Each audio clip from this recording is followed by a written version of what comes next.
শুধুমাত্র worm water with mild soap several time ব্যবহার করা উচিত, এবং কোনো অবস্থাতে যাতে আপনার অন্য ধরনের যে বিভিন্ন ধরনের বাজারে ফ্র্যাগনেন্স জাতীয় ডুশ আছে কিংবা অন্য আরো অনেক ধরনের লিকুইড জাতীয় যেগুলি আছে সেগুলো ব্যবহার করা উচিত না। তো সুতরাং যখনই এই ধরনের একজিমাতে স্কিন ফ্লেয়ার হয়ে থাকে তখন শাওয়ার যাতে আপনার করার ব্যাপারে একটু খেয়াল রাখবেন। আমি অন্যান্য ট্রিটমেন্টের ব্যাপারে না গিয়ে আজকে শুধুমাত্র শাওয়ারের ব্যাপারে শুধু কনসেন্ট্রেট করছি। ইদানিং তো আপনি তো যেটি বলছেন যে ট্যালকাম পাউডার যে বিভিন্ন ধরনের কেমিক্যালের জন্য অনেক ক্যান্সার জাতীয় বিভিন্ন কিছু সৃষ্টি করতে পারে। বিভিন্ন বডির পার্টকে কিভাবে আমরা ওয়াশ করবো এই সামারে, এটির উপর ত্বকের যত্ন তো অনেক ভাবে নেওয়া যায়, কিন্তু কনসেন্ট্রেটটা হবে আজকে শুধু washing various parts of our body. তো স্কিন প্রবলেম তো আপনার সামারের সময় খুবই এক্সাসারবেট হয়ে থাকে, এবং এটি ওয়েদারের কারণে আপনার বিভিন্ন দিন আমাদের যে সোয়েটটা অ্যাকুমুলেট হয়ে থাকে, তারপর আমরা যে ডিহাইড্রেট হয়ে যায়, তারপর আপনার সান থেকে যে হিট যেটি আমরা নিয়ে থাকি, এগুলি সব কারণে আপনার স্কিনটা আমাদের ইনফ্লেম হয়ে যায়, ড্রাই হয়ে যায়। হ্যাঁ, তো এই জন্য আমাদের এটির প্রতি একটু খেয়াল রাখতে হবে। তো যেহেতু সামারে আপনার স্কিনকে খুবই যদি ভালো রাখতে চান, শুধুমাত্র শাওয়ার করলে এটি কিন্তু এনাফ না। তো কারণটা হচ্ছে যে এই স্কিনে যে বিভিন্ন ধরনের ব্যাকটেরিয়া যে গ্রোথ হয় সেটিকে আমরা, এবং বিশেষ করে স্কিনের বিভিন্ন যে ভাগ থাকে, যে ফোল্ডিংটা থাকে, ওইগুলোর দিকে আপনার একটু বেশি নজর দিতে হবে। তো এরকম ভাবে আমি 6-7টার কথা বলবো যেগুলি আমরা সবাই মোটামুটি জানি, তারপরে একটু জাস্ট রিফ্রেশ করা আর কি। সর্বপ্রথম যেটি বলবো সেটি হচ্ছে যে আন্ডার আর্মে যে আমাদের যে অনেক ঘামে যে আন্ডার আর্মে হয়ে থাকে, এবং এটিতে বেশ ব্যাকটেরিয়াল ওভারগ্রোথ হয়ে থাকে, এবং এতে বিভিন্ন ধরনের ব্যাড স্মেল হওয়ার সম্ভাবনা বেশি, এবং সামারে এটি তার অন্য সময় থেকে দ্বিগুণ কিংবা তার চেয়েও বেশি হতে পারে। তো যখনই আমরা শাওয়ার করব তখন আমরা সোপ দিয়ে তো বিভিন্ন সাবান দিয়ে তো আমরা তো পরিষ্কার করব, আবার অনেক সময় দেখা যায় যে অনেকের হাইপার হাইড্রোসিস হয়ে থাকে, অনেক বেশি ঘামিয়ে থাকেন অন্যদের তুলনায়, তখন আমরা হেভি ক্লেন্স ক্লোরোহেক্সিডিন সোপের পাশাপাশি হেভি ক্লেন্স ক্লোরোহেক্সিডিনটা ব্যবহার করা যেতে পারে, যাতে আপনার ব্যাকটেরিয়ার ওভারগ্রোথটা না হয়ে থাকে। এটা হচ্ছে যে আন্ডার আর্মের ব্যাপারে। তারপর আসেন জেনিটাল এরিয়াও একটি খুবই মারাত্মক, বিশেষ করে মহিলাদের আরো বেশি হয়ে থাকে পুরুষদের তুলনায়। তো সুতরাং just fresh water with soap এটা ব্যবহার করা যেতে পারে, কারণ যদি আপনি অ্যান্টিব্যাকটেরিয়াল সোপ কিংবা বিভিন্ন ধরনের যদি আরো যে বিভিন্ন ধরনের বাজারে অনেক ধরনের লিকুইড সোপ যেগুলো পাওয়া যায়, সেগুলোতে কি হয়, পিএইচটা অল্টারেট হয়ে যায়। পিএইচটা হচ্ছে আমাদের অ্যাসিডিটি, বিশেষ করে মহিলাদের জননাঙ্গের পিএইচটা সাধারণত 3.5 থেকে 5 হয়ে থাকে। এটি বুঝতেই পারছেন এটি অনেকটা অ্যাসিডিক।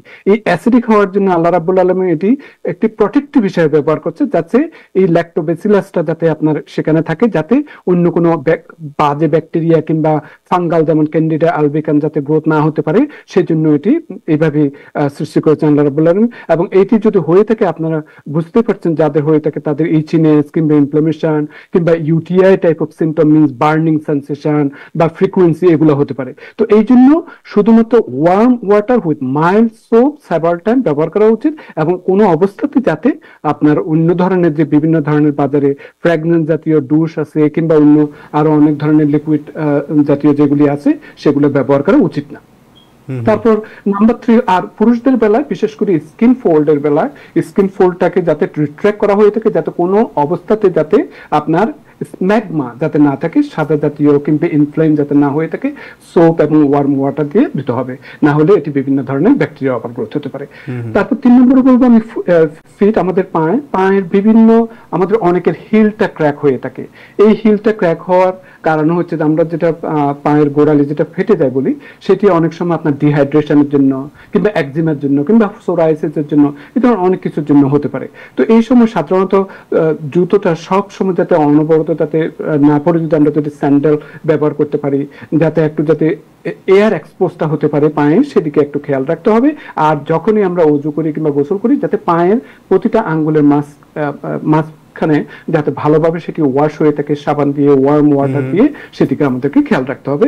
এবং এরপরে কিন্তু আমাদেরকে ভালোভাবে এটা ড্রাই করতে হবে। বিশেষ করে যাদের ডায়াবেটিস আছে তাদেরকে অবশ্যই খেয়াল রাখতে হবে যাতে পাটা যাতে কোনো অবস্থাতে ওয়েট না থাকে এবং যাতে ড্রাই থাকে। হ্যাঁ, এটি ওয়াশ করার পরে।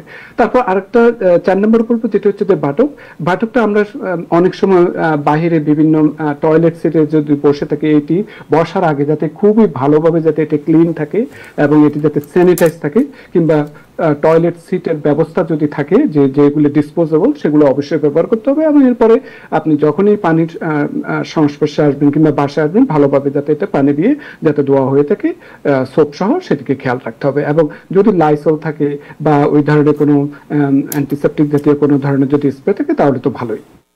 তারপর নাম্বার 5 বলবো আপনার ইয়ারটা কিন্তু আমরা যখন গোসল করে থাকি ইয়ারের ভিতরের দিকে কিংবা পিছনের দিকে অনেক সময় আপনার অনেক ধরনের আমরা অনেক সময় ভালো করে হয়তো ধুই না, তা একটু ওয়েট ক্লথ নিয়ে যাতে ইয়ারের ভিতর যাতে এটা ধোয়া হয়ে থাকে, পিছনের দিকে যাতে সাবান দিয়ে ধোয়া হয়ে থাকে সেদিকে খেয়াল রাখতে হবে।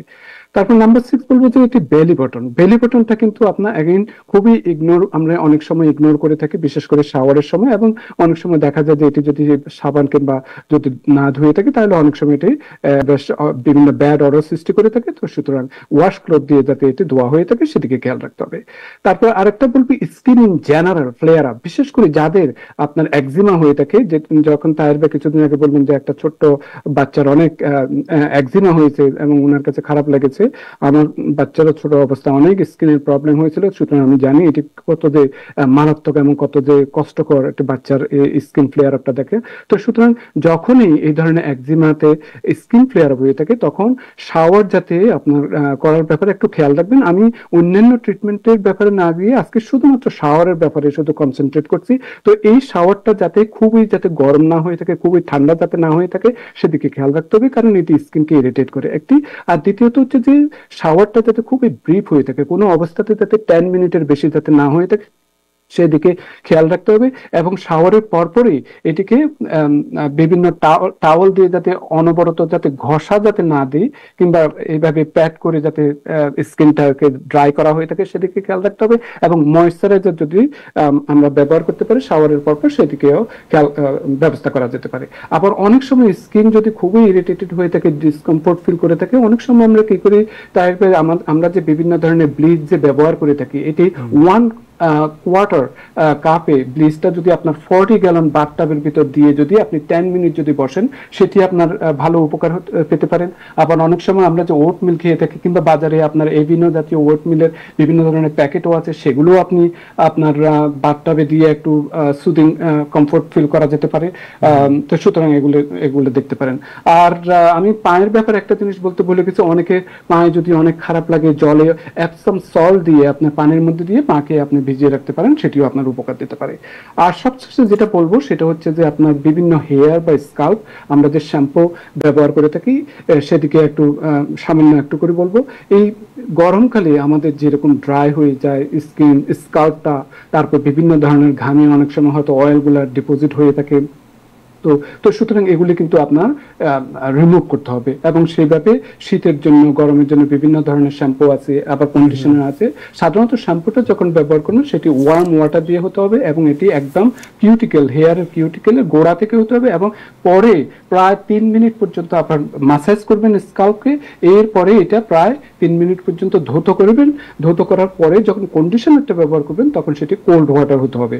আর গরমের সময় যখনই হেয়ারটা যখন ড্রাই করবেন কোনো অবস্থাতে যাতে ব্লো ড্রায়ার দিয়ে যাতে এটি যাতে হেয়ারকে যাতে আপনার শুকানো না হয়ে থাকে সেদিকে। চতুর্দিকে আপনার টেলকম পাউডার এরকম আপনার ব্যবহার করা হতো।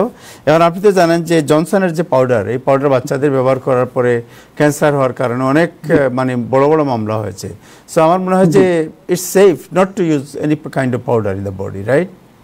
জি, ঠিকই বলছেন। তো একসময় আমরাও ব্যবহার করতাম পাউডার, এখন বলছে যে পাউডারটা ভালো না, কেননা পাউডারটা যদি আপনি ব্যবহার করে থাকেন বিভিন্ন যেভাবে আমাদের যে পার্সপিরেশনটা হয়, ঘামটা হওয়া যে সিস্টেমটা আছে আমাদের বডিতে, এটা কিন্তু ভালো, আল্লাহ রাব্বুল আলামিন সেইভাবে সৃষ্টি করেছেন।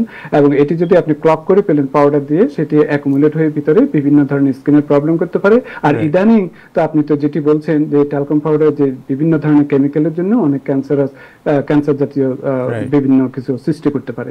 Right, thank you so much, thank you আপনাকে অনেক ধন্যবাদ ডক্টর মঞ্জুর মোর্শেদ। আরেকটা জিনিস ছোট্ট করে বলি, এই যে ট্যাল্ক পাউডার যেটা আমরা ব্যবহার করে থাকি, অনেক সময় যাদের এমফিসিমা হয়ে থাকে, বিশেষ করে সিওপিডি যেগুলো স্মোকিং এর জন্য, তো অনেক সময় লাংসে যদি আপনার বিভিন্ন ধরনের বেলুনের মতো যদি ফুলে থাকে এবং এটি অনেক সময় ফেটে গিয়ে আমাদের যে লাংসের মাঝখানে যে যে জায়গাটা আছে ওইটা অনেক সময় ইনফ্লেম হয়ে যায় এবং অনেক সময় অনেক বিভিন্ন প্রবলেম সৃষ্টি করে। তো অনেক সময় এই এমফিসিমেটাস পেশেন্টদেরকে সার্জনরা এই স্পেসটা বন্ধ করার জন্য এই ট্যাল্ক পাউডারটাও ব্যবহার করে, যাতে এটি স্পেসটা বন্ধ হয়ে যায়।